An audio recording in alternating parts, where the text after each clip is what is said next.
Welcome to Happy Talks with Dr. Alice and Donovan. Dr. Alice Fong is a holistic naturopathic doctor and founder of Amor de Soi Wellness, and Donovan Jensen is a software engineer and founder of HowToHappy.com. Together, they're out to cause more happiness in the world. Hi, everyone. Hey. Great. So, welcome to episode 4, I believe. And today we're going to talk about what do you do when you experience lows or feelings of depression? So, Donovan, what do you do when you experience these moments where we all get a little blue sometimes?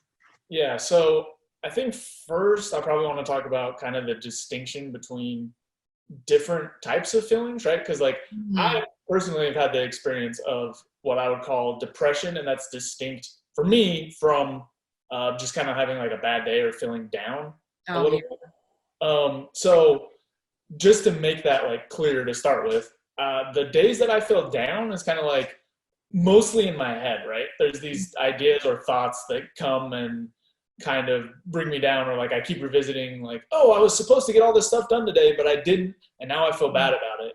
Yeah. Whereas what I would say as depression, when I actually feel depression, it's almost a different type of thinking and feeling. Like it's something that weighs very heavily in both my mind and my body, and it's not something usually that I can just think myself out of, right? It's not like a reframing type of thing, but I usually need different tools to kind of manage some of that stuff. So I just wanted to kind of get those two different pieces out up front. The stuff that I do when I'm feeling a little bit low or like just kind of having a bad day or whatnot is I really try to look at whatever the situation is realistically. Now, sometimes it takes a while. Sometimes I get caught up in, oh, I shouldn't have said that dumb thing. I could have said it better like this. I could have done this. I could have done that. And I'm caught in these loops for a long time. But once I catch those thoughts, once I'm able to take one moment and say, okay, hold on. I'm feeling very frustrated, sad, emotional, whatever about this certain situation. I try to extract out the pieces that are actually actionable. And a lot of times those bad days or down times come from focusing on things that are not controllable. So for example, like I was saying, like if I say something that I think is dumb later and I'm revisiting it, then a lot of times what can be taken away is kind of the process of that conversation, or what led me to like say something that I didn't mean to, or sometimes I'm focused on kind of just, it doesn't feel good. And there's not necessarily an action for that besides to reframe it or refocus or find some other way to use time.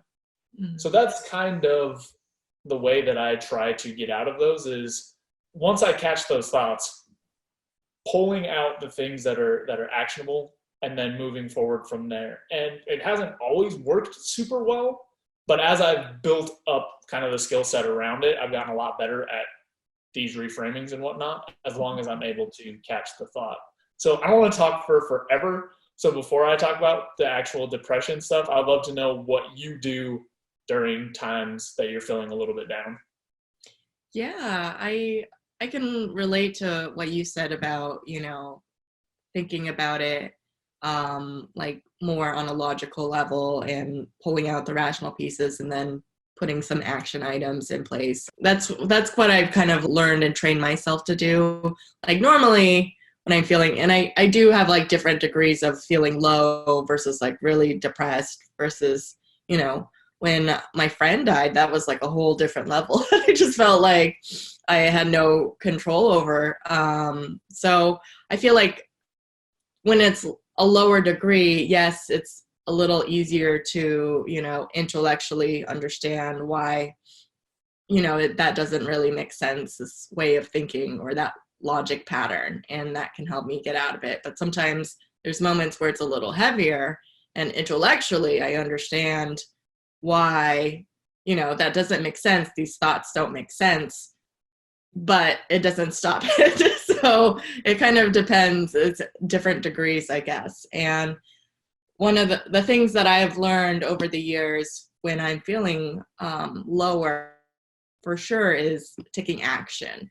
Even though I want to just curl up in bed and do nothing, which I think a lot of people are inclined to do, I know that that's not going to be the thing that helps me get out of my low mood. And so the things that I do know that will help get me out of it is talking to someone, whether it's a professional, like I've called like therapist or coach, will help me get out of it. Like, hearing another person besides my own head helps, getting some perspective, or just a friend to really just like get that out of my head and realize that helps you kind of get the illogical or whatever it is, kind of like a relief or outlet in that sense. But other things, exercise can make a big difference. And just really realizing what you have in life rather than focusing on what you don't have. Actually, I was just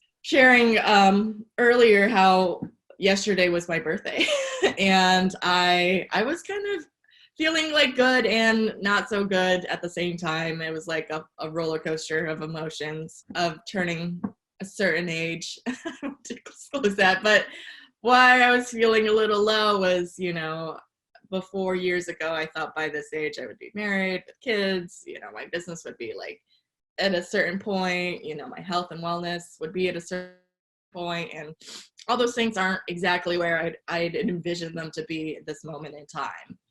And what helped me get out of it was just really focusing on what I do have and how much gratitude I have for the people in my life. I have an amazing partner and an amazing family that's so supportive and amazing friends, and my business is growing.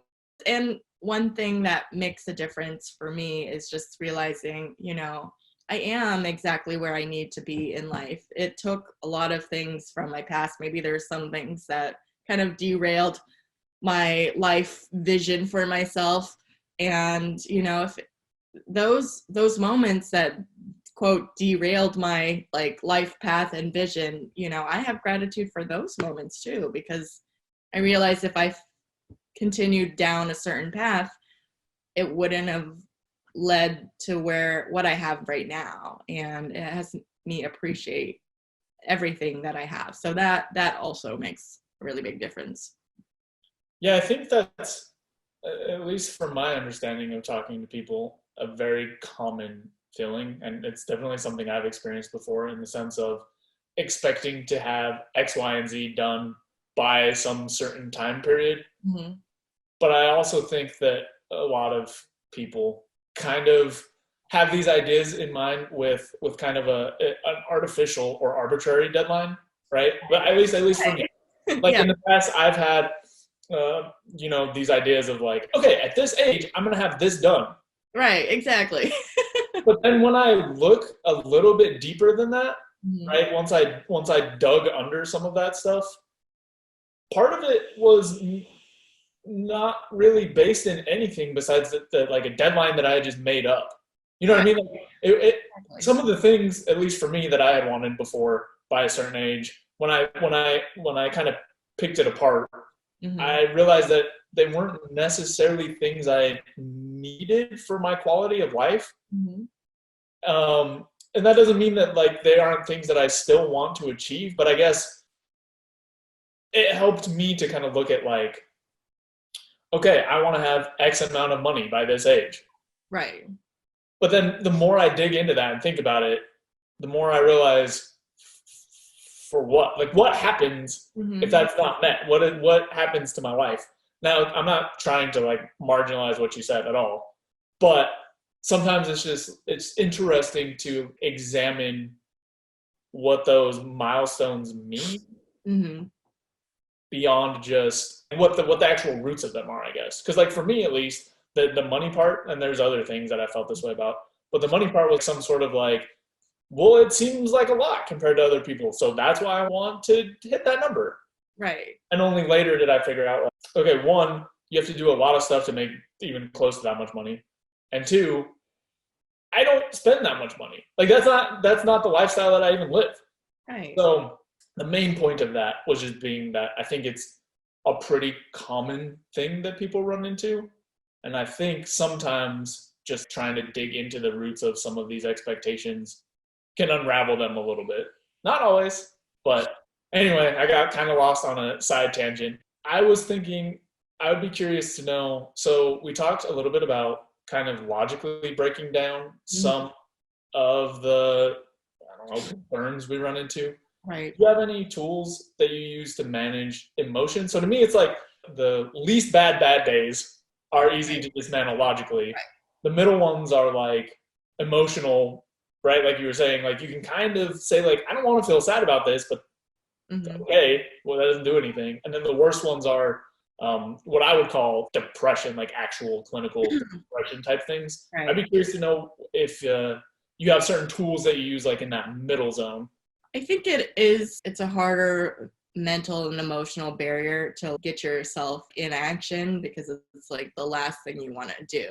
But I know it kind of something I understand is that even though it's the last thing you want to do, it is the thing that's going to get you out of that funk faster. So, I was having, last year I remember was dealing with a really unfortunate life circumstance, and I didn't want to get out of bed. I was like putting on clothes and doing stuff does not seem like a thing I really want to do. But thankfully I had commitments that involved other people, and I'm someone that doesn't want to let anyone down. And if I've given my word to do a thing, even though I didn't want to, I thought about like backing out and just like not doing it, like staying in bed.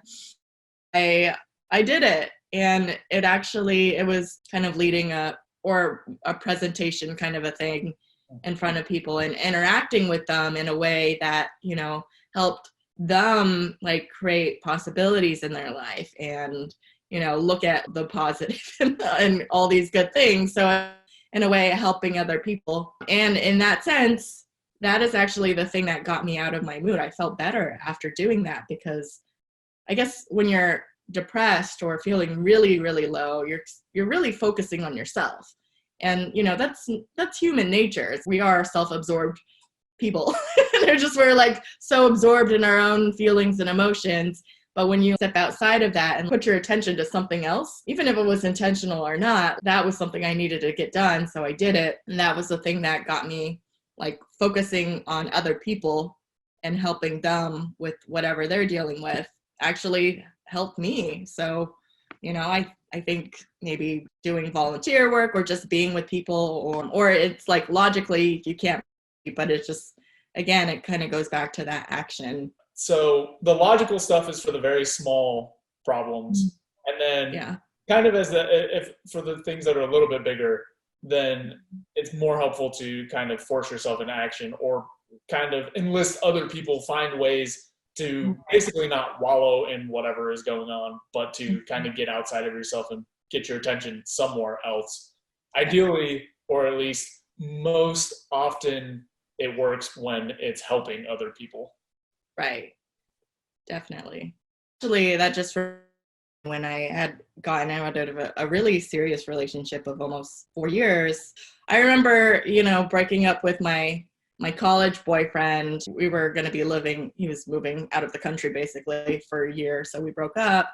And I remember how I handled that back then. This was like well over a decade ago, so long ago. What I did was like pretend everything fine, go about my day, go to work, get stuff done. Like nobody could even know that I was really heartbroken. But how I handled it was like every night, at night, I couldn't sleep. I just cried myself to bed every single night for like months. No one had any idea.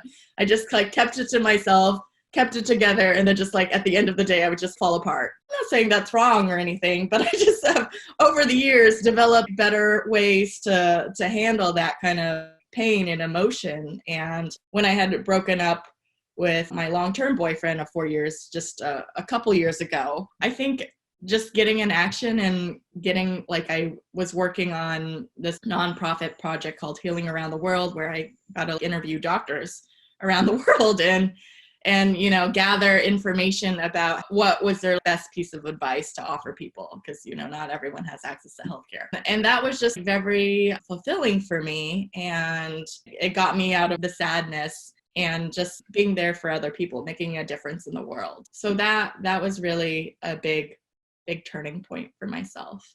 Yeah. I think for me, one of the best tools, I mean, action for sure is really nice. I've found a lot of success with, I guess it's born out of my meditation practice, but kind of seeing the emotions and instead of feeding them, just kind of sitting with them or accepting kind of the message or the purpose that they have, right? For some of the things that you can't pick apart logically, right? Sometimes I look at it and it's like, okay, I'm feeling sad about this thing I said 15 years ago for some reason. I don't want to think about this anymore. This is a weird waste of time. But for other things that actually have useful messages, that's been really useful for me, is to say like, okay, I feel beat up or sad or frustrated or whatever about this problem. What is this trying to communicate to me? Like, what does this mean? And what is the point of this? Because I've had in the past as well experiences that I was able to, like you were saying, kind of like bury, but not resolve. Right. And the idea at the time was like, well, if I just bury this long enough, eventually I'll stop feeling bad about it. Right. Which kind of, I guess, is true, but the timeline for that is I know. extremely ridiculously long.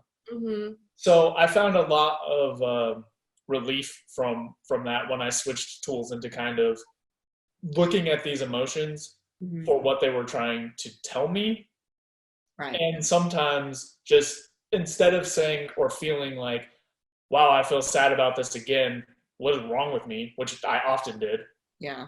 Switching that frame just a little bit to like, okay, here's my brain trying to tell me that this thing, this relationship was important to me and I didn't like that it ended. So what can I do to keep fueling my relationships? And that didn't like make the emotions go away necessarily, but it at least gave me a starting point to kind of like start working through, okay, this is the message from this feeling. This is the point of this. It's not like there's something wrong with me or I feel bad because I'm dumb or I'm weak or whatever else.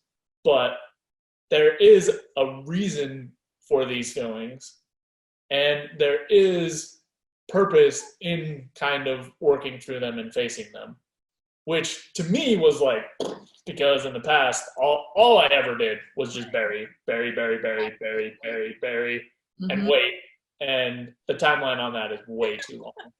I absolutely agree and relate, because with my college boyfriend, I don't even know, it was a long time. It took me a long time to get over that. And that relationship was like a year. It took me, I don't know, I feel like at least half that time or longer to get over that relationship, if that, because I was like suppressing it. And it's kind of like that saying, what you resist persists. I wasn't really ready to deal with it full on and let's just be with all the emotions in such a way. But actually with the long-term relationship, that was almost 4 years, because I was taking action and just also being with my feelings too. I felt like I was able to get over that relationship within, it wasn't like next day I'm good. It took maybe like 2 months though, 2 months of actively pursuing my happiness, and that helped me feel good, but in itself healed my heart to be able to move on and move forward. And it actually, what you mentioned about being with your emotions, like accepting them. Yeah, it's perfectly okay to be sad. It's perfectly okay to be depressed and not beat yourself up on that. And sometimes it's just unavoidable. When my friend, I had a friend that like committed suicide last year, and that was like, I was like freaking a mess. It was just uncontrollable. And I went through like all the 5 stages of grief within like hours of finding out of this information. And honestly, I wanted to drink and eat like ice cream. It was like, I wanted to deal with it because it was too much, and I'm not making myself wrong for that. But, I think being with it and just being okay with, that it happens.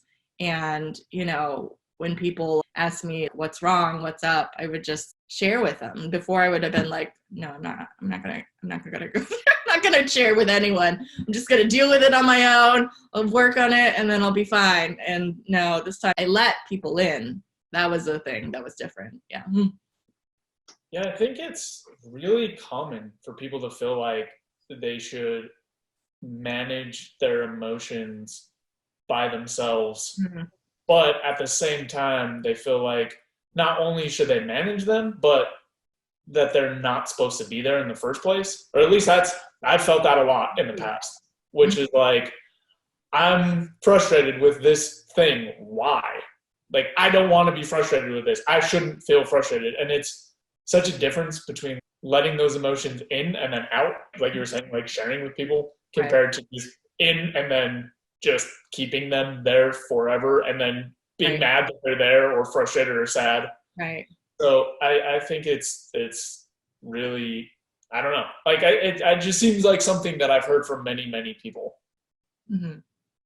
Right. So I did want to talk a little bit, and I don't know if you've experienced this or if you feel a distinct difference, but I have a lot of depression in my family history. Oh. And I feel like when I'm actually depressed, it's a very different experience than having a rough day or a bad time or, like a breakup or something sucks. Yeah. But a day that I actually feel like I'm depressed is different. And I'd just be curious first to know if that's something that you've experienced or if it's not really.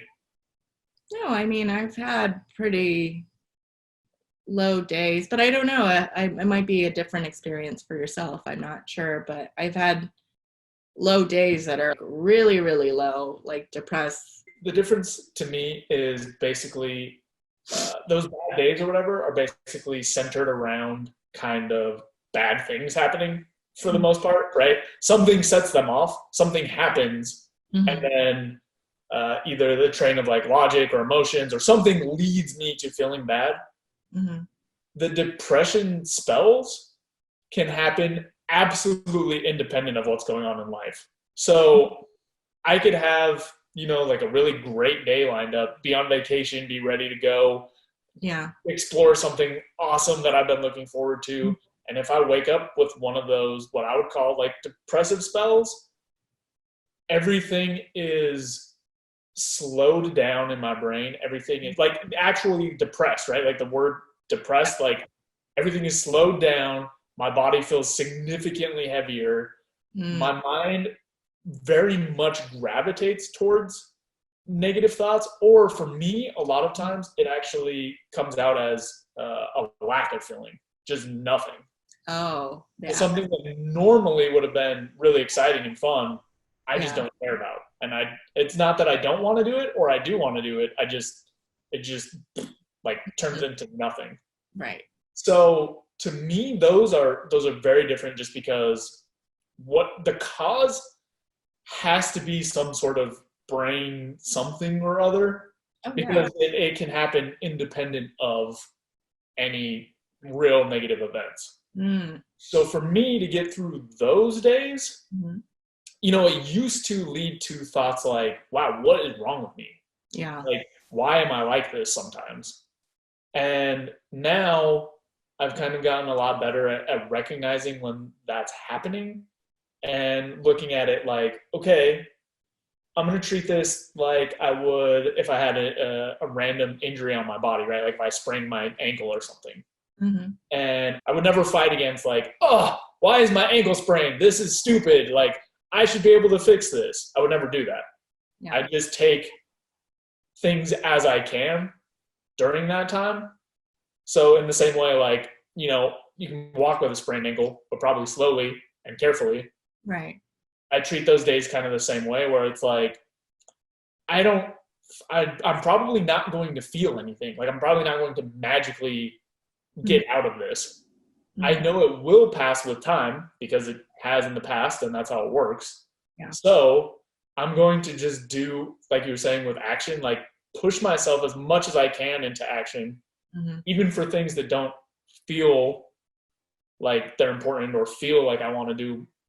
And then I make sure that I do as much as I can. But sometimes even something like going for a walk, I don't know why. Like, I don't want to do that. It doesn't seem like it would feel good or bad or anything, like whatever. So for me, that's made a huge difference, is just recognizing those states and being able to separate them from bad days where like I need different tools. Yeah. And knowing that over time, that state, that feeling or lack of feeling is going to go away or come back. I'm now confusing myself, but basically for me, that has made a huge difference, because I used to feed that state with thoughts that made it much, much worse. Like, wow, this is going to last forever. Wow, this is just how I am now. Wow, and that would take it from something that is kind of off into something that was pretty miserable. So I just wanted to kind of share that, because I don't know.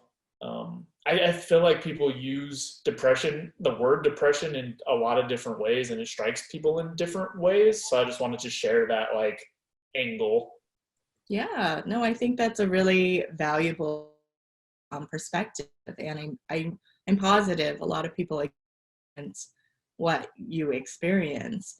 And yeah, to some degree, I can relate this situation that really came to my mind when you were sharing, where it just kind of like there wasn't a particular like life event that was major, that would like a breakup or losing a friend that kind of spiraled you into depressed mode. It just kind of like happened and you were kind of in a low and trying to get out of it, but navigating through it was challenging. And the situation that came to my mind actually was last year. I was doing this morning miracle challenge where I would wake up in the morning at a certain time consistently, and then I would exercise and then meditate and then get my day started. And I don't know, I might have shared this in a previous video. I don't remember. But I remember feeling like really good and really productive. But actually, so I stayed on that routine for, even though the exercise was 10 to 15 minutes a day and the meditation was 5 or 10 minutes, I did it consistently for 3 weeks. And my boyfriend did it too for 2 weeks, but then he fell off the wagon after 2 weeks. And I stuck it out like another week. So I stuck it out for 3 weeks, and then I fell off the wagon. And literally 2 or 3 days after that, I went in like a really, what I would say like a depression.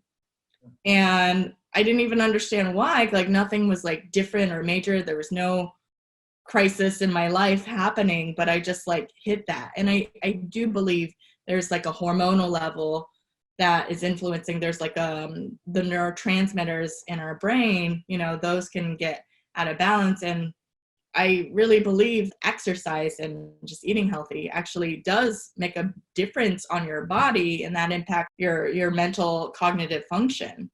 And I was just blown away by how impactful, because before I couldn't notice mild to moderate lows, not like deeper lows like you were describing.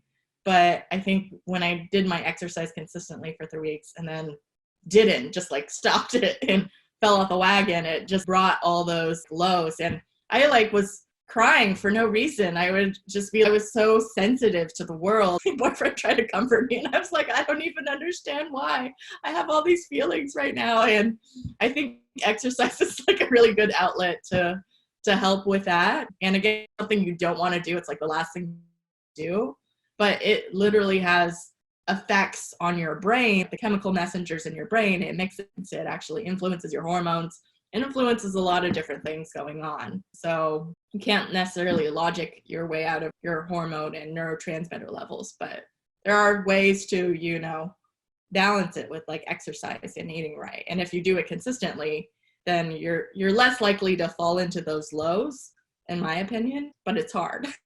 But I think what you also said about knowing it's going to pass, it's going to be fine. This isn't a forever state. It's just right now, this is what the situation is, and it's okay. Yeah, what you said really resonates with my experience. Some of my family and stuff are really surprised at how much I've changed my habits in the last couple of years, because they're like, oh, wow, you're doing all this stuff and you must be so on top of it and blah, blah, blah, blah, blah. But really, really, really, really, really, the root of it is I used to experience those days a lot of the time. And by getting all my other habits in line, those happen way less. Now it's still, it's like a wheel of fortune every day, right?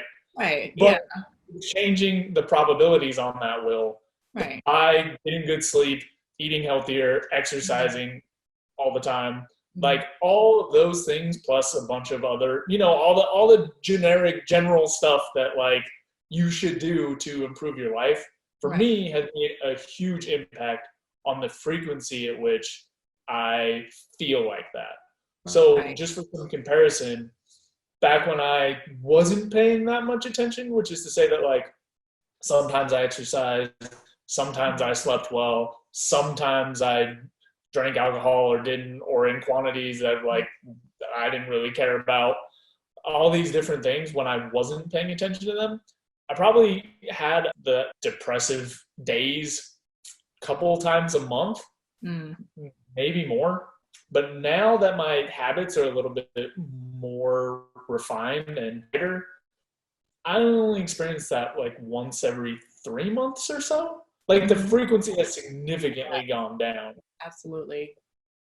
And I found that it's easier when they do happen. Like the intensity of those days is less and shorter.